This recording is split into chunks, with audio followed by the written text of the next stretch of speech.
Episode की शुरुआत में हम देखते हैं कि हाओ और शियान अपने बचपन की बातें कर रहे होते हैं और कुछ देर बाद हाओ शियान को शाम को डिनर पर चलने के लिए कहता है। तो शिया बोलती है कि इससे अच्छा तो यही होगा कि वो उसके घर पर डिनर करने के लिए आ जाए, जिसके लिए हाओ भी मान जाता है। और यान उनकी ये बातें सुनकर एन को फोन लगाकर बता देता है कि हाओ आज शियान के घर डिनर पर जाने वाला है और उसने अपने गेम के अंदर भी शिया जैसी एक लड़की को डिजाइन किया है ताकि वो उसे इम्प्रेस कर सके। यान अब एन को जल्दी से ये बात शेंग को बताने के लिए कहता है, वरना कुछ दिन में शेंग को शिया को हाओ को डेट करते हुए देखना पड़ेगा। अब एन तो बेचारा शेंग को ये बात इन्फॉर्म करने से डर रहा था क्योंकि उसे शेंग से डांट नहीं खानी थी। पर जैसे ही वो शेंग को पीछे से आते हुए देखते हैं तो जोर जोर से बोलने लगता है कि हाओ शिया के घर पर डिनर पर जाने वाला है और हाओ शिया के सामने अपने लव भी कन्फेस करने वाला है, जहाँ यह बात शेंग भी सुन लेता है। अगले सीन में हम देखते हैं कि शिया और हाओ साथ में किचन में कुकिंग कर रहे होते हैं और दूसरी तरफ शेंग इन्हीं के बारे में सोच सोच कर परेशान हो रहा था। फिर शिया और हाओ साथ में डिनर करने के लिए बैठ जाते हैं, जहाँ पर हाओ शिया को गिफ्ट में एक म्यूजिक बॉक्स देता है और उसमें म्यूजिक प्ले करता है जो कि शिया ने हाओ के 11th बर्थडे पर गाया था। साथ ही हाओ यहाँ पर उसे प्रपोज भी कर देता है,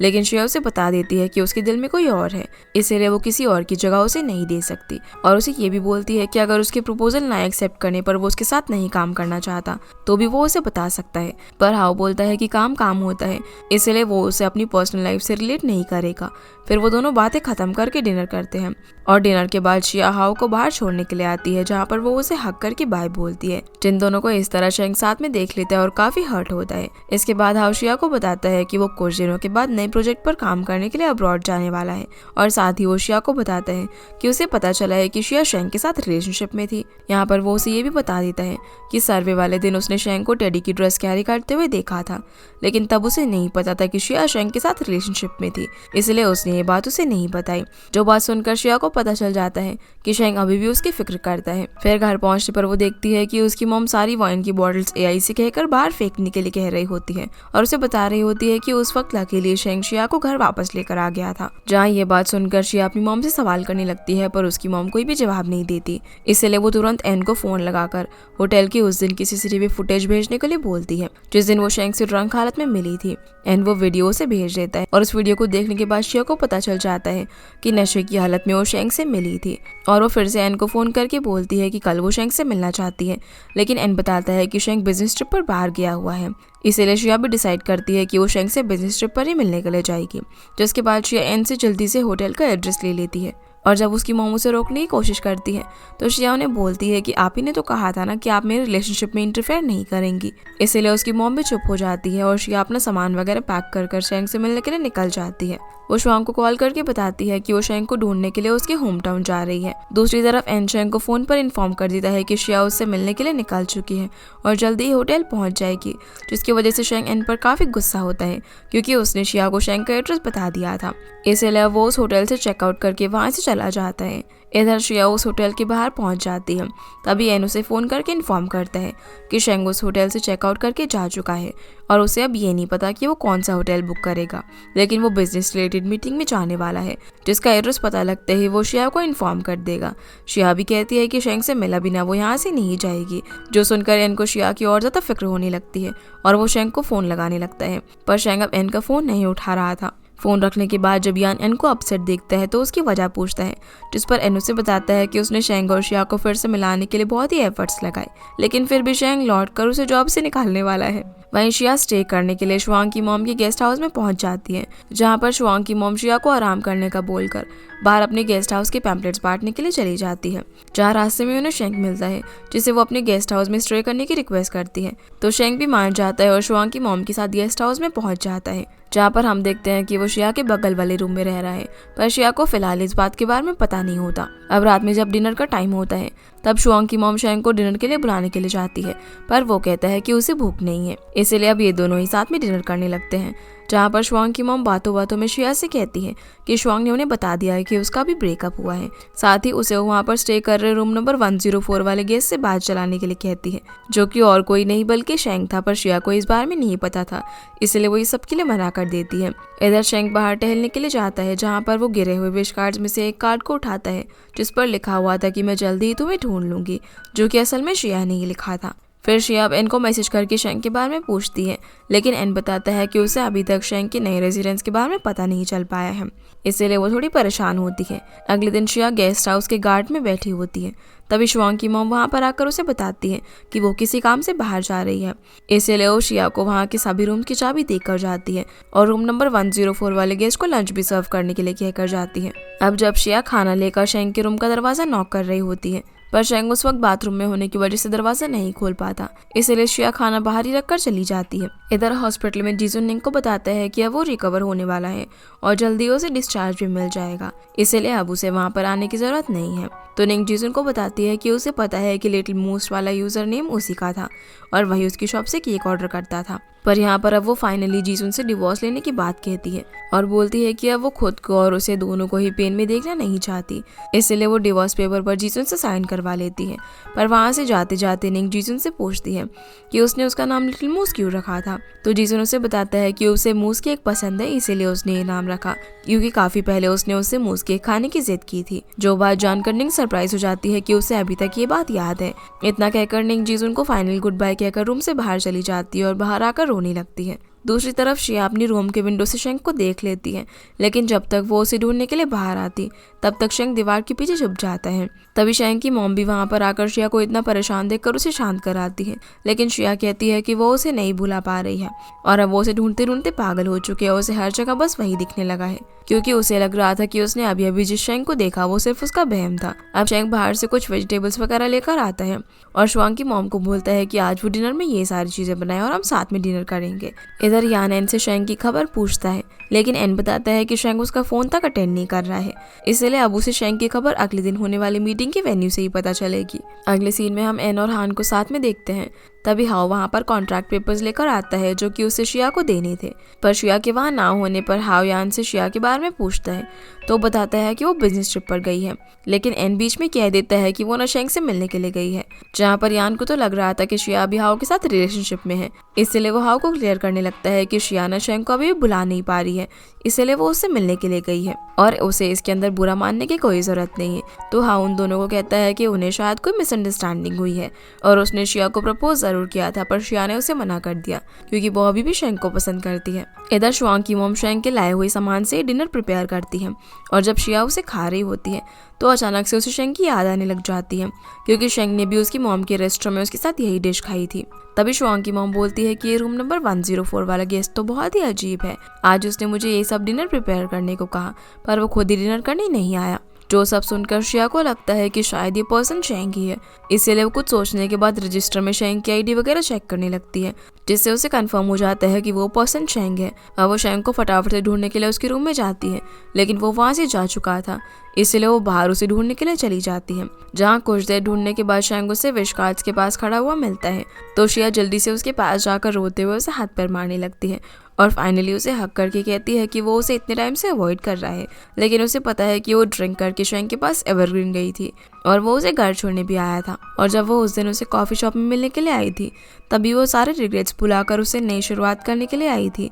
लेकिन शेंग ने तो पहले उसे ब्रेकअप करने के लिए कह दिया था। फिर बस स्टैंड पर भी उसने उसके लिए कार नहीं रोकी और चला गया, लेकिन अब वो उसे अपने से दूर नहीं जाने देना चाहती है। शेंग भी शिया से प्रॉमिस करता है कि फ्यूचर में वो अब कभी उसे हर्ट नहीं करेगा और कोई प्रॉब्लम आने पर दोनों साथ मिलकर फेस करेंगे। फिर शिया शेंग से पूछती है कि वो इन विश कार्ड्स के पास क्या कर रहा है, तो शेंग कहता है कि उसने भी एक विश लिखी थी, जिस पर शिया उसे वो विश बताने के लिए कहती है, लेकिन शेंग कहता है कि ये तो सीक्रेट है। और फाइनली यहाँ पर ये दोनों एक दूसरे के साथ हो जाते हैं। अगले सीन में हम निंग को कार ड्राइव करता हुआ देखते हैं। तभी अचानक एक लड़की की वजह से उसकी कार अनबैलेंस हो जाती है, जहाँ पर निंग तुरंत ब्रेक लगाकर कार को साइड में रोक देती है। इसी बीच उसे उसके डैड और उसके एक्सीडेंट वाला इंसिडेंट याद आने लगता है और वो देखती है कि जब ड्राइविंग करते समय लैंटर्न उनके कार के सामने आ गया था तब उसके डैड ने कार को रोकने के लिए ब्रेक लगाए थे, पर फिर भी कार नहीं रोकती और उन दोनों का एक्सीडेंट हो जाता है। ये बात याद आने के बाद वो फटाफट से शेंग को फोन करती है और उसे बताती है कि उसे एक्सीडेंट वाले दिन की एक बात याद आई है, जिसमें एक्सीडेंट होने से पहले डैड ने कार का ब्रेक प्रेस किया था,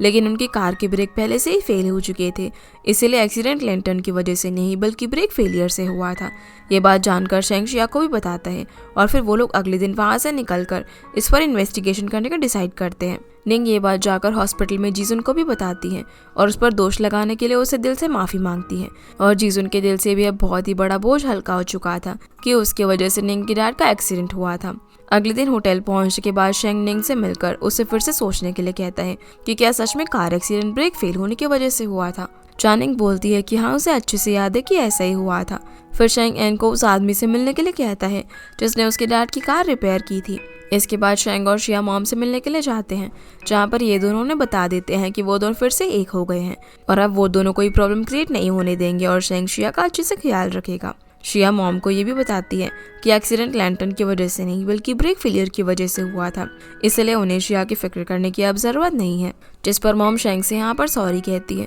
और उन्हें ये भी बोलती है कि अब से वो उन दोनों के रिलेशनशिप में इंटरफेयर नहीं करेंगे। इधर श्वांग हुईबो को भी बताती है कि शेंग और शिया फिर से एक हो गए हैं और फिर बातों ही बातों में श्वांग हुईबो से कहती है कि वो उसे अपनी मॉम से मिलवाना चाहती है और उन दोनों के रिलेशनशिप के बारे में बताना चाहती है, पर हीबो उसे अभी बताने के लिए मना करता है और कहता है कि उसे थोड़ा टाइम चाहिए। अब रात को शेंग और शिया घर पर होते हैं, जहाँ पर वो फिर से शिया को रिंग और कैंडी बॉक्स दे देता है। फिर शेंग उसे बोलता है कि उसने तो उसे सारी चीजें दे दी है, लेकिन उसने अभी भी उसके बचपन का फोटो उसे नहीं लौटाया है। जिस पर शिया कहती है कि उसने उसे छुपा दिया है और वो उसे कभी नहीं मिलेगा। दूसरी तरफ श्वांग ऑफिस में बैठकर कुछ सोच रही होती है, तभी वहाँ पर जियायू आती है तो श्वांग उसे बताती है कि उसने हीबो से उसकी मॉम से मिलने की बात की, लेकिन उसने उसे मना कर दिया, तो इसके पीछे क्या रीजन हो सकता है। जिस पर जियायू बताती है कि हो सकता है कि वो उसकी मॉम से मिलने में थोड़ा सा नर्वस फील कर रहा हो या फिर वो सही वक्त आने का वेट कर रहा हो, इसलिए उसे ज्यादा सोचने की जरूरत नहीं है। चाहे श्वांग कहती है कि हाँ, ऐसा भी हो सकता है। इधर एनशेंग को बताता है कि वो कार रिपेयर करने वाले पर्सन से मिलकर आया है और उसने बताया कि उसने कार को अच्छे से चेक किया था और उसमें सब कुछ ठीक था। यहाँ पर एन का मानना ये था कि कार एक्सीडेंट के पीछे जरूर कोई ना कोई है। इसके बाद शेंग निंग से मिलकर एक्सीडेंट होने से पहले जो कुछ भी हुआ था उसके बारे में पूछता है तो निंग बताती है कि वो लोग जब पार्किंग एरिया में थे तब डैड को किसी का फोन आया था और वो उस पर्सन से मिलने के लिए कार से बाहर गए थे, जहाँ वो देखती है कि उसके डैड और वो पर्सन आर्ग्यू कर रहे थे, लेकिन वो दोनों थोड़ा सा दूर खड़े थे, इसलिए उसे ठीक से सुनाई नहीं दे रहा था, पर वो पर्सन डैड को अपना कॉलेज फ्रेंड कहकर बुला रहा था। निंग बोलती है कि उन लोगों को अपने पुराने घर जाना चाहिए क्योंकि हो सकता है कि उन्हें वहाँ पर एक्सीडेंट से रिलेटेड कोई क्लू मिले, तो शेंग भी इस बात पर मान जाता है। इसके बाद हम देखते हैं कि श्वांग की मॉम अचानक से उनके घर पर पहुंच जाती है और हीबो को श्वांग के साथ देख लेती है, लेकिन श्वांग कहती है कि हीबो ना उसका बॉस है और वो उसके घर काम से आया है। फिर जब मॉम किचन में चली जाती है तो श्वांग हीबो को समझाने लग जाती है कि उसे मॉम को ये कहना है कि वो उसका बॉस है, पर हीबो कहता है कि उन्हें उनका रिलेशनशिप मॉम से आखिर छुपाना ही क्यों है। तो श्वांग उसे बोलती है कि अरे उसी ने तो ऐसा कहा था कि वो अभी उसकी मॉम से नहीं मिल सकता, जिस पर हीबो कहता है कि उसने ऐसा इसीलिए कहा था क्योंकि उसके पास स्टेबल जॉब नहीं है। जो बात सुनकर श्वांग काफी खुश होती है। फिर श्वांग कहती है कि अब उन्हें क्या करना चाहिए, जिस पर हीबो से कहता है कि उन्हें अभी मॉम के सामने प्रिटेंड करना होगा कि हीबो उसे चाहता है, पर श्वांग उसे इतने टाइम से मना किए जा रही थी, लेकिन काफी मनाने के बाद फाइनली उसने उसका प्रपोजल एक्सेप्ट कर लिया। तरफ श्वांग उसकी मॉम और हीबो साथ में डिनर कर रहे होते हैं, जहाँ पर मॉम श्वांग को ब्लाइंड डेट पर जाने के लिए फोर्स कर रही होती है, जिससे परेशान होकर श्वांग कह देती है कि वो हीबो को पसंद करती है और हीबो भी मॉम को बता देता है कि वो भी श्वांग को पसंद करता है। जो बातें जानकर मॉम को कोई परेशानी नहीं होती क्योंकि उनकी नज़र में हीबो एक परफेक्ट बॉयफ्रेंड था। जिसके बाद हीबो श्वांग को बताता है कि उसे एक नई कंपनी में जॉब मिलने वाली है, जिस पर श्वांग काफ़ी खुश होती है, लेकिन तभी हीबो को वहाँ से फ़ोन करके जॉब के लिए मना कर दिया जाता है। इसके बाद हम शेंग और निंग को अपने पुराने घर में देखते हैं, जहाँ पर उनके डैड का सामान ढूंढते समय शेंग को अपने डैड की एक कॉलेज की फोटो एल्बम मिलती है। निंग उस फोटो एल्बम में से उस पर्सन को ढूंढने की कोशिश कर रही होती है, पर उसे कुछ भी ठीक से याद नहीं आ रहा था, इसलिए निंग उस एल्बम को अपने साथ घर पर ले जाती है ताकि वो उसे ध्यान से देख पाए। दूसरी तरफ हीबो के लिए इंटरनेट पर एक आर्टिकल वायरल हो रहा था, जिसके अंदर लिखा हुआ था कि एवरग्रीन होटल की रेपुटेशन डाउन करने के लिए हीबो ने क्या सब किया था। जिसके बाद हम हीबो को शिव से बात करता हुआ देखते हैं, जिसमें शिव हीबो से पूछ रहा होता है कि वो ग्रीनलैंड फाउंडेशन के थ्रू एवरग्रीन की हेल्प क्यों कर रहा है, जिस पर हीबो उसे कहता है कि ये उसका पर्सनल बिजनेस है, इसलिए उसे इसके अंदर इंटरफेयर करने की कोई ज़रूरत नहीं है। दूसरी तरफ एमिली भी हीबो का आर्टिकल पढ़ रही होती है। इसके बाद हीबो श्वांग से मिलता है और उसे बताता है कि लोग उसके बारे में आर्टिकल पढ़कर गलत समझ रहे हैं, जो कि उनका समझना भी सही है, पर इस वजह से उसे कोई भी कंपनी जॉब नहीं दे रही है। जिस पर श्वांग उसे बोलती है कि कुछ भी हो जाए वो उसे किसी भी सिचुएशन में अकेला नहीं छोड़ेगी, और हीबो भी इस सिचुएशन में ज़्यादा टेंस नहीं हो रहा था क्योंकि श्वांग उसके साथ जो थी। अगले सीन में हम शेंग को देखते हैं जो कि मिस्टर नी से मिलता है और एवरग्रीन की इतनी हेल्प करने के लिए उन्हें थैंक्स बोलता है क्योंकि वही अभी एवरग्रीन को फंडिंग दे रहे थे। साथ ही शेंग उन्हें हीबो के बारे में पूछता है, पर मिस्टर नी कहते हैं कि वो हीबो को नहीं पहचानते। पर एन शेंग को बताता है कि मिस्टर नी ने उसे झूठ बोला कि वो हीबो को नहीं जानते, क्योंकि जब एवरग्रीन और ग्रीनलैंड ने 2 साल पहले साथ काम करना शुरू किया था तब ग्रीनलैंड का पर्सनल इंचार्ज हीबो ही था। जिसकी वजह से शेंग को पता चलता है कि हो सकता है कि हीबो उसकी हेल्प कर रहा है, पर वो इस सब को एक्सपोज नहीं करना चाहता होगा, इसलिए उसने नी को बताने के लिए मना किया होगा कि वो उसे जानता है। फिर शेंग हीबो से एक बार में मिलने के लिए जाता है और एवरग्रीन को फंड प्रोवाइड करने के लिए उसे थैंक्स बोलता है। साथ ही वो उसे बताता है कि अगर वो उसके फंड्स को रिटर्न नहीं कर पाएगा तो वो उसे एवरग्रीन के शेयर्स दे देगा। पर हीबो बोलता है कि शेंग को अपना काम करना चाहिए और इन फ्यूचर कुछ भी हो तो हीबो उसके साथ है। इतना कहकर हीबो वहाँ से चला जाता है। अगली सीन में शेंग होटल में होता है और हीबो निंग और अपनी फोटो देख रही होती है। तभी शिया वहाँ पर आ जाती है और शेंग फोटो को वही फाइल में रखकर मीटिंग में चला जाता है। अब जब शिया उसका वेट कर रही होती है तभी वो उस फाइल के अंदर उन दोनों की फोटो को देख लेती है और एन से पूछती है कि क्या शेंग अब भी फिर से हीबो से कांटेक्ट में है।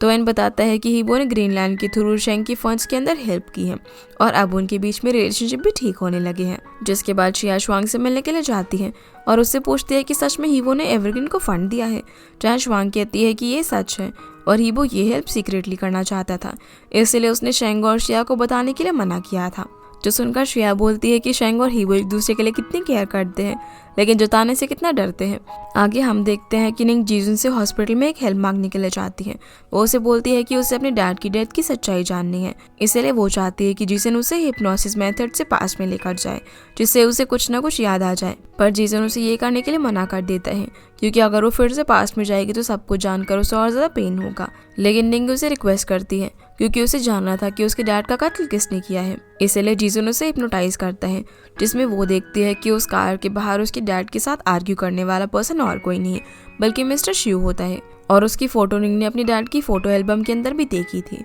जिसके बाद वो ये बात शेंग को बता देती है, पर शेंग इस एस्पेक्ट से शिव को ब्लेम नहीं कर सकता था, इसलिए वो कहता है कि वो इस बारे में अच्छे से छानबीन करेगा। इधर शिया अपने घर पर शेंग का वेट करते हुए सोफे पर ही सो गई थी। तभी कुछ देर में शेंग वहाँ पर आ जाता है। जब शिया उठती है तो शेंग उसे बता देता है कि उसके डैड के एक्सीडेंट से पहले शिव से मिलने के लिए आया था और उनके बीच किसी बात पर झगड़ा भी हुआ था और इस वक्त शिव लैंग्वे के शेयर्स लेकर एवरग्रीन को टारगेट कर रहा है, इसलिए इसके पीछे कोई ना कोई तो रीजन है और शिव के बारे में हीबो ही अच्छे से बता सकता है। इसके बाद हम देखते हैं कि शेंग, शिया, शुआंग और हीबो एक साथ लंच पर मिलते हैं और क्योंकि शेंग और हीबो अभी भी पहले जैसे अच्छे दोस्त नहीं बने थे, इसलिए शिया और शुआंग उन्हें अकेले बात करने के लिए छोड़कर वहाँ से वॉशरूम में चली जाती है, जहाँ अकेले में शेंग हीबो से कहता है कि आज वो उससे इसीलिए मिला है क्योंकि उसे लीही कैपिटल के बारे में इन्फॉर्मेशन चाहिए। जिस पर हीबो से बोलता है कि वो इन दिनों लीही कैपिटल के बारे में इन्फॉर्मेशन कलेक्ट कर रहा है और जब भी उससे कोई नई बात पता चलेगी तो वो उसे इन्फॉर्म जरूर करेगा। इसके बाद हीबो एमिली से मिलता है,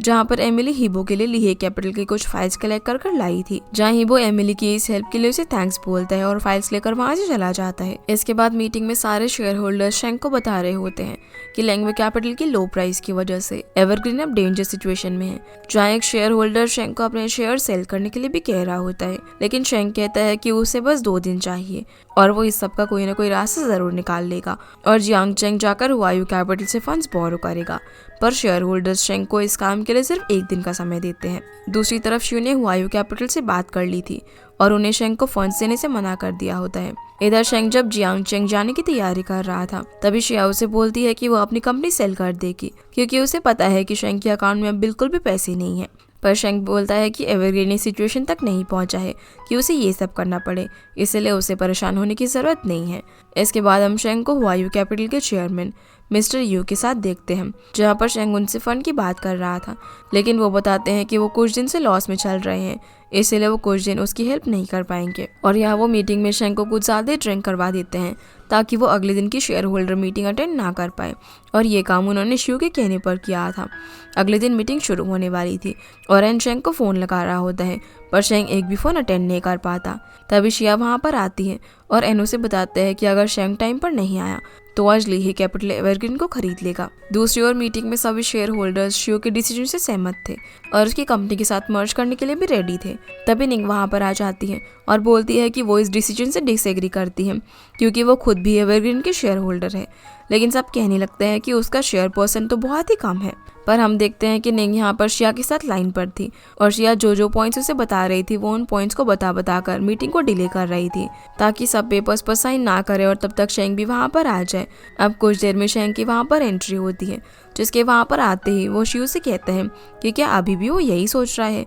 कि शेंग जियांगचेंग में है। जिस पर शिव कहता है कि अगर वो वहाँ पर गया भी होगा तभी उसे फंड नहीं मिले होंगे। शेंग यहाँ पर सबसे कहता है कि क्या वो लोग एवरग्रीन को एक मर्डरर को सेल करना चाहेंगे। जो बात सुनकर सभी लोग सरप्राइज हो जाते हैं। शेंग अब यहाँ पर शिव को कहता है, पर शेंग शिव की तरफ इशारा करते हुए कहता है कि क्या उसे उसके डैड के कार एक्सीडेंट के बारे में नहीं पता। ये बोलकर वो सभी लोगों को बताने लगता है कि उसके डैड के पास शिव के क्रिमिनल एविडेंस थे, लेकिन उन्होंने कभी भी ये सब डिस्क्लोज नहीं किया और उसे सरेंडर करने के लिए कहा था। लेकिन शिव ने ऐसा नहीं किया और उसने अपने ड्राइवर से उसके डैड के साथ झगड़ा करवाया और उसके बाद उसका एक्सीडेंट करवा दिया। लेकिन शिव इस बात को मानने के लिए बिल्कुल भी तैयार नहीं था। तभी हीबो वहाँ पर शिव के ड्राइवर को लेकर आ जाता है और वो शिव के बारे में सब कुछ सच बता देता है कि कैसे शिव ने इलीगल फंड रेज किए थे जिसके एविडेंस शेंग के डैड के पास थे और वो उसे सरेंडर करने के लिए कह रहे थे। लेकिन शिव ने उनकी बात नहीं मानी। फिर उसका ड्राइवर सभी लोगों के सामने यहाँ पर कन्फेस कर देता है कि शिव ने ही उसे कहा था शेंग की डैड की कार की ब्रेक फेल करने के लिए और इस सब के लिए शिव ने उसे पैसे का लालच दिया था क्योंकि उसे भी अपनी बेटी की सर्जरी करवानी थी, इसीलिए उसे ये सब करना पड़ा। अब ये सुनकर शिव वहाँ पर गुस्से में कहने लगता है कि ये सब झूठ है, लेकिन शेंग कहता है कि उसके पास क्राइम के सारे एविडेंसेस हैं, इसलिए वो झूठ नहीं बोल सकता है। अब यहाँ पर शिव को अपना क्राइम कन्फेस करना ही पड़ता है और पुलिस भी आकर उसे जेल ले जाती है। अगले सीन में हम शेंग, शिया, हीबो और निंग को होटल में देखते हैं जहाँ पर शेंग निंग को इतनी हेल्प करने के लिए थैंक्स बोल रहा होता है, जिस पर निंग बोलती है कि वो ये सब इसीलिए कर पाई क्योंकि शिया ने उसे गाइड किया। लेकिन हम देखते हैं कि शिया शेंग से थोड़ी सी नाराज थी क्योंकि उसे अब पता चला था कि शेंग और हीबो तो कब से एक साथ ही काम कर रहे थे। जब एमिली ने हीबो के बारे में वो आर्टिकल पढ़ा था तो उसने होटल में आकर शेंग को सच बता दिया था कि हीबो ने निंग की वेडिंग स्पॉइल नहीं की थी, बल्कि इस सब के पीछे शिव का हाथ था। जिसके बाद शेंग हीबो से एक बार में मिला और सारी मिसअंडरस्टैंडिंग इन दोनों ने क्लियर कर ली थी और उसी के बाद से इन दोनों ने शिव की असलियत सबके सामने लाने का डिसाइड किया था। अब शेंग, शिया और निंग उसके डैड की ग्रेव पर जाते हैं और उनकी आत्मा की शांति के लिए प्रेयर करते हैं, जहाँ वो उन्हें बताते हैं कि उन्हें अब जस्टिस मिल चुका है और एवरग्रीन ने लैंग्वे के साथ प्राइज वॉर भी जीत लिया है। यहाँ से जाते वक्त निंग शिया से अपनी गलतियों के लिए माफी मांगती है, लेकिन शिया कहती है कि उसकी कोई जरूरत नहीं है। फिर शिया निंग से जीजुन के बारे में पूछती है, पर निंग बताती है कि उन लोगों ने एक दूसरे से डिवोर्स ले लिया है। जिस पर शिया बोलती है कि जीजुन एक बहुत ही सेंसिटिव और केयरिंग पर्सन है, इसीलिए उसे डिवोर्स नहीं देना चाहिए था क्योंकि वो निंग से बहुत ही प्यार करता है। शिया उसे कहती है कि उसे फिर से जीजुन को एक चांस देना चाहिए, जहाँ निंग को भी ये बात ठीक लगती है। इसके बाद हम शेंग और शिया को अपने घर पर देखते हैं, जहाँ पर शेंग शिया को वेडिंग थीम्स दिखा रहा था और उसमें से डिसाइड करने के लिए कहता है। लेकिन शिया बोलती है कि एवरग्रीन कुछ दिन पहले ही रिकवर हुआ है, इसलिए उन्हें कम खर्चा करना चाहिए। जिस पर शेंग बोलता है कि वो जितना सोच रही है एवरग्रीन उतना भी गरीब नहीं है। यहाँ पर शिया उसे अम्यूजमेंट पार्क वाली बात याद दिलाती है कि उसने कुछ शिया से कहा था कि इन फ्यूचर वो उसकी पर्सनल बार्गेनर रहेगी, इसलिए वो हर एक चीज का हिसाब रखेगी। जिस पर शेंग को भी उसकी बात ठीक लगती है। वहीं निंग फिर से जीजुन से मिलने के लिए उसके हॉस्पिटल में जाती है, लेकिन मिस्टर हु उसे बताते हैं कि जीजुन कुछ दिन पहले ही वहाँ से जा चुका है